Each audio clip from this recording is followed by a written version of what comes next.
Welcome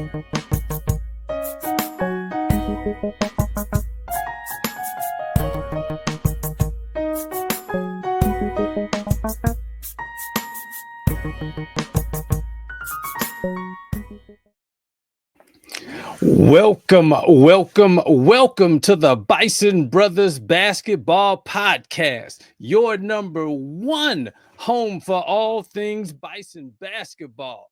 I'm your host, Chip Washington, the self-appointed Bison basketball fanatic. And Bison Nation, as y'all can see today, I'm rolling solo without my quality and capable two hosts, Mr. Brian B. Smooth Foston and Eric E. Washington. But Bison Nation, I know y'all are with me, so we're going to get through this show today. We got a lot to talk about, lot to cover, and we're going to do that today because Bison Nation, the Bison Brothers Basketball Podcast is here for you, to educate you, to inform you, to entertain you about all things Bison basketball. But you know, before we get into the show, I always have to remind everyone, please donate to the Mecca Society. That's Howard's Name, Image, and Likeness Collective. You can do that by going to the meccasociety.org. You can also donate to the athletic department at hubison.com. You can give directly to athletics, or you can give through the Bison Express Booster Club. So many ways to donate and give to Howard University basketball. Also, please continue to tell everyone about this podcast. Hit that like button, hit the subscribe button, comment. You can hear us on YouTube, on Spotify, on Apple, and you can follow us on Instagram at Bison Brothers Basketball. So do all those things. Like I said, continue to spread the word about the podcast because Bison Nation, we are here for you. And just like when my hosts are here, before we get into the meat of the show, we always want to give you a little of the Showtime band and how they roll. Let's get it.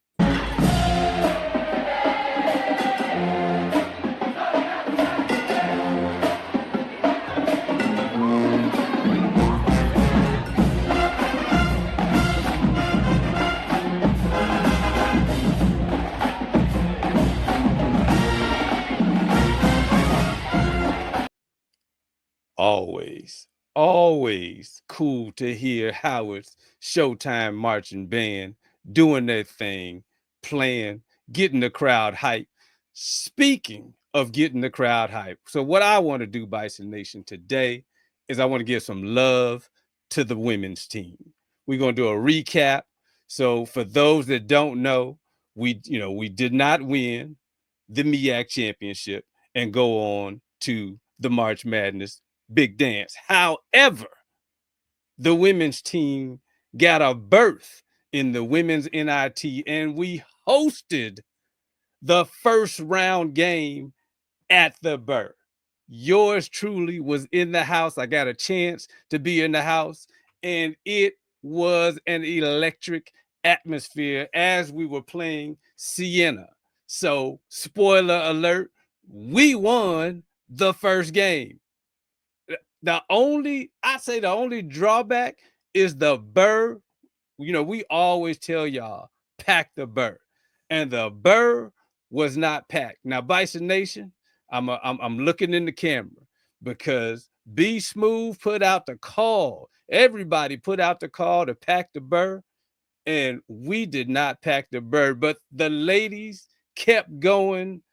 They weren't worried because the Bison Nation that was there, totally enthusiastic. So kudos to the women's team, Coach Grace, Coach BD, Coach Stith, Coach Richard, the whole staff, everybody for knocking it out the park, beating Siena in that first round of the WNIT, and then they moved on to Charleston.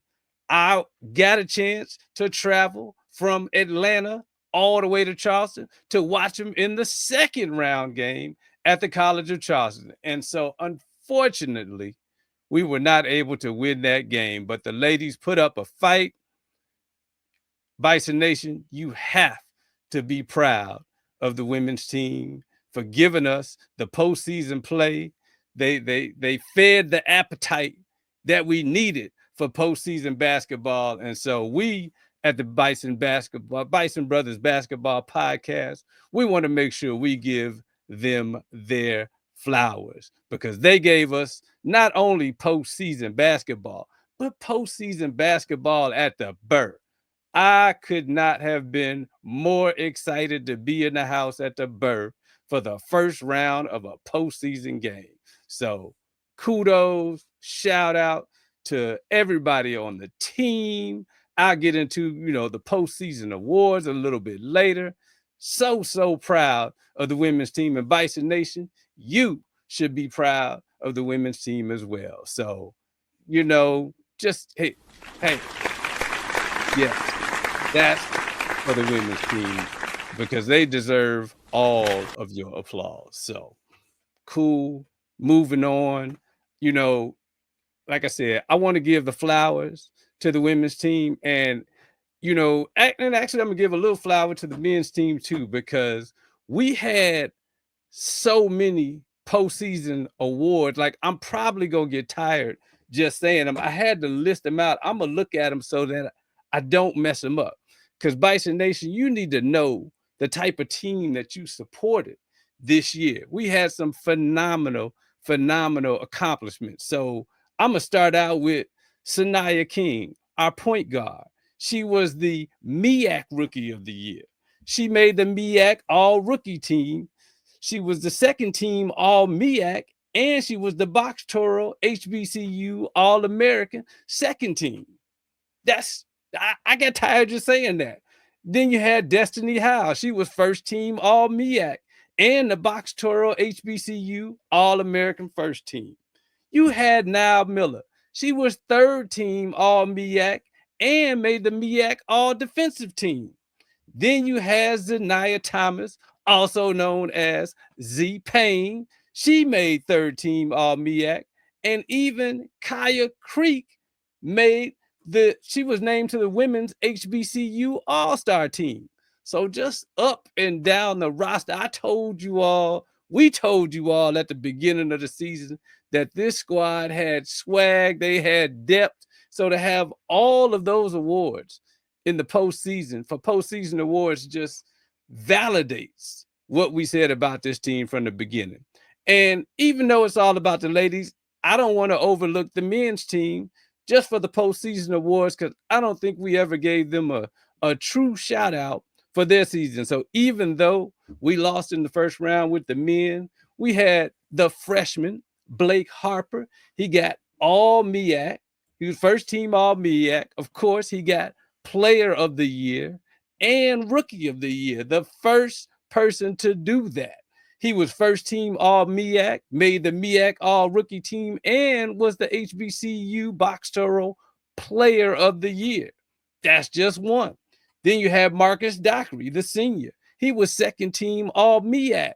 You had Cameron Shockley, who, KK, he was third team All-MEAC. You had my man from Chicago, Chi-Town representing Calvin Robbins, Dunk Master Flex. He was on the MEAC All-Rookie team. And my man, Big Woe, Io Daly, Taiwo, was on the MEAC All-Defensive team.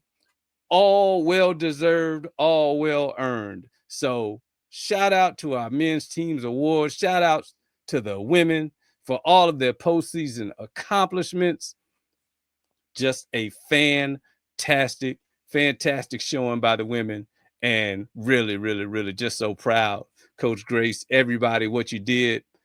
Bison Nation, they're just so proud of you. We can't say it enough how proud we are of the team. And so we just wanted to make sure at the Bison Brothers Basketball Podcast that the women's team got their flowers.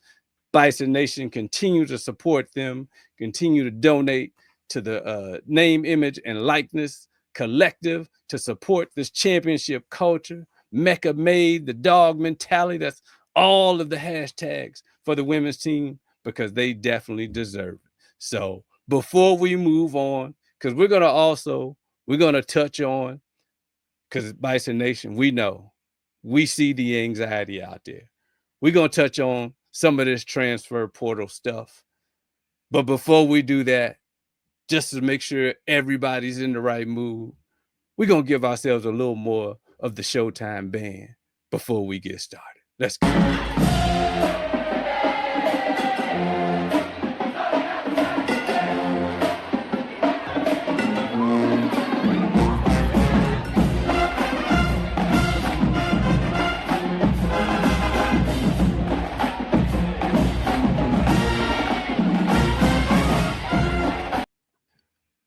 All right. All right. Welcome back. Welcome back to the Bison Brothers Basketball Podcast. And as you are listening, please remember, hit that like button, hit the subscribe button, share the podcast, tell everybody about the podcast, comment on the podcast, do all of that, because Bison Nation, you all need a place to hear, to comment, to talk, and talk about these teams, discuss these teams, yell at the teams, do everything that fans do, because that's what we're here for, to galvanize, to capture all of Bison Nation anxiety. And so, speaking of anxiety, I think everyone knows, and if you don't know, so the season ended. And for those that don't know, so the transfer portal, for the casual fan, the transfer portal gives student athletes a chance to transfer to any other team that may want them. And so for about 2 years now, Howard has been participating in the transfer portal. I'm still getting over the shock from 2 years ago when the players left the first time to enter the transfer portal. But now it's just the lay of the land. That's just the way things are. And so, Bison Nation, I just need you to buckle up, get ready, because we're gonna be all right. We're gonna be okay. I know. I'm gonna show you who left. So, but I want to provide a little bit of context before we dive deep into what happened, at least so far. So, first off, everyone needs to know that the transfer portal opened up on March 24th and it closes on April 22nd. So I raised that to say that it's still early in the process. So this is not going to be the comprehensive episode on the transfer portal because it's a lot of moving parts. So we're just going to give you a little intro, a little teaser, just to set the stage. So last year for the transfer portal, and this is from ESPN.com. So last year on the first day, there were 300 players, roughly, that entered the transfer portal. 2024. In 2025, 1,000, over 1,000 players entered on the first day. Going back to 2024, the total number of players in the transfer portal was around 2,100. So keep that in mind.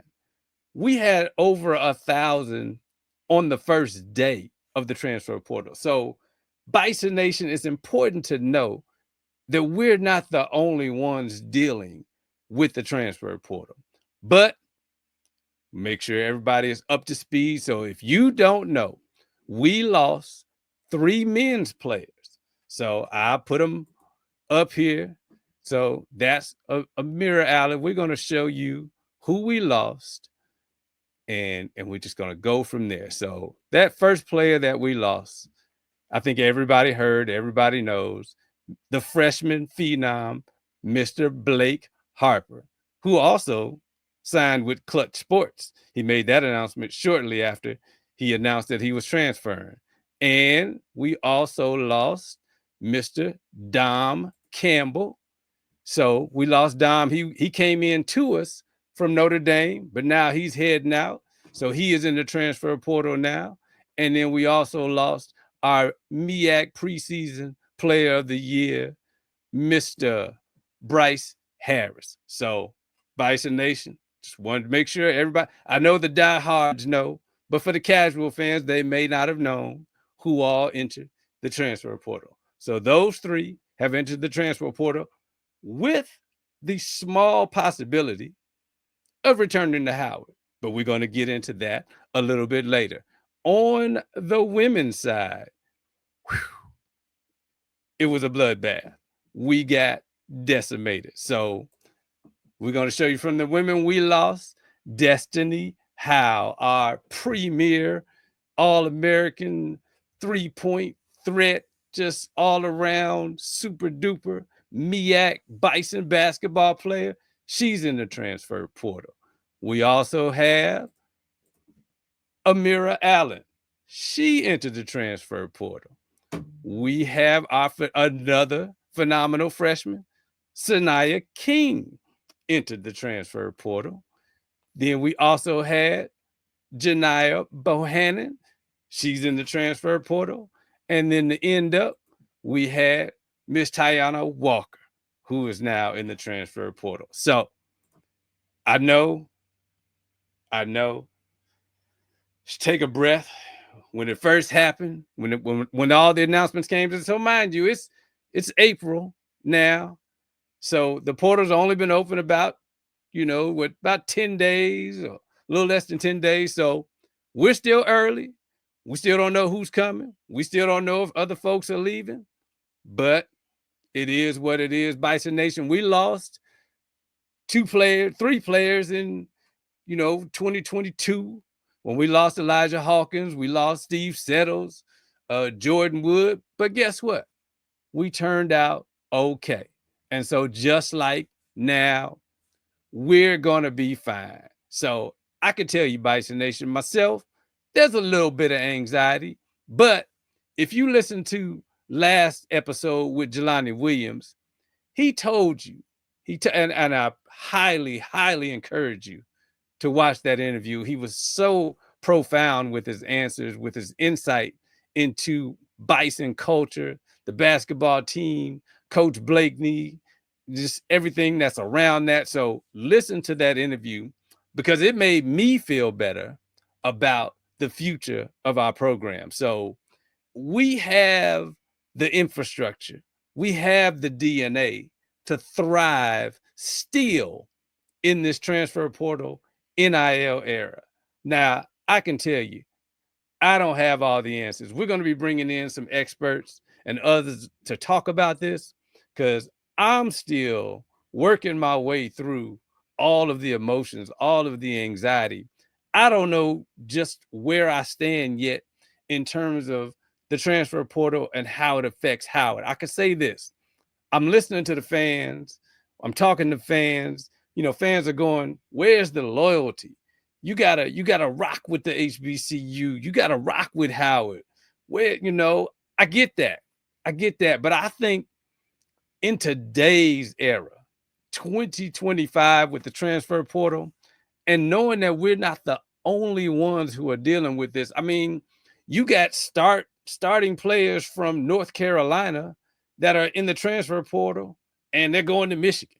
So, sometimes the argument might be, well, Howard or the HBCUs, they don't have enough money. Well, I'm sure North Carolina has money in their NIL collective, and I'm sure Michigan has money in their NIL collective. So, what would make a starting player go from UNC to Michigan? So when I hear that, I think it can't all be about money. However, we cannot ignore the money. So again, going back to what Jelani said, Jelani Williams in episode 19 in that interview, he said that if we were close, so remember, we tell everybody to give to the Mecca Society. That's our name, image, and likeness collective. So if we're going to compete, if we're going to be in the game, we have to donate to the Mecca Society. Now, will we match, the Dukes, the UNCs, the Michigans? I don't know. Maybe, because we have a very expansive and well off alumni base, but they have to know about the need and what Howard needs, what the collective needs. And so you heard Jelani say, give to the collective. And that's the same thing that we say. So Jelani emphasized that most players don't want to leave. If we could just be in the ballpark, is what he said, that'll probably keep everyone at Howard. So, but like I said, there's going to be more episodes where we're going to dive deeper. But I just wanted to give you kind of where I land right now. And I'm looking at the fans, and I probably went through this range of emotions of disbelief or I would say maybe shock. But I'm at the point where I feel like Howard still can thrive in this era. You know, people are mad that, you know, folks are coming to Howard and then they get the shine and then they step on. But guess what? That might, to me, that might be okay. It might, like, maybe that's our lane until we get our NIL game up. Like, we can still win MEAC championships. We can still go to the big dance, even if we are the feeder. You know, we get talent in, we develop it, and they move on to bigger schools. I don't think that's necessarily a bad thing. That still could be a recruiting thing. I don't know. Bison Nation, I see the arguments. I see the pros. I see the cons. I can't say right now one way is more right than another way. But where I'm standing, I think it's okay. Like, you know, Coach Jones, I think from Norfolk, he had a press conference where he, you know, kind of lamented the position that, you know, teams in the MEAC are in. It's like he said, we're glorified JUCOs now because we get the talent in, but we can't keep them. I think we can keep them to a degree, but I don't think you have to denigrate the fact that we get the talent and they move on. We're still, like for Howard, we still have the DNA to get great talent. The staff, Coach Grace, Coach Blakeney, championship quality coaches and championship quality staff. If you remember, Blake Harper, he was a zero star. You've heard the story already. He told you himself on plenty of interviews. He went from towel boy to the captain. So a lot of people passed over Blake, but Coach Blakeney saw his greatness, saw his potential, brought him on, developed him, and now Blake is moving on and still might come back. You know, you never know. But I don't think we need to miss the fact that our coaching staffs, both Coach Blakeney and Coach Grace, are still able to attract and develop high quality talent. You can't tell me that a high school senior right now or someone in the transfer portal who needs some more shine that's willing to work with the system still doesn't see Howard as an attractive destination. So right now, I think we need to embrace that people may want to come to Howard, get their shine, and they may move on. Because again, it's not just us. You can look across the landscape, coaches across from Michigan State, Arizona, Villanova, you name it.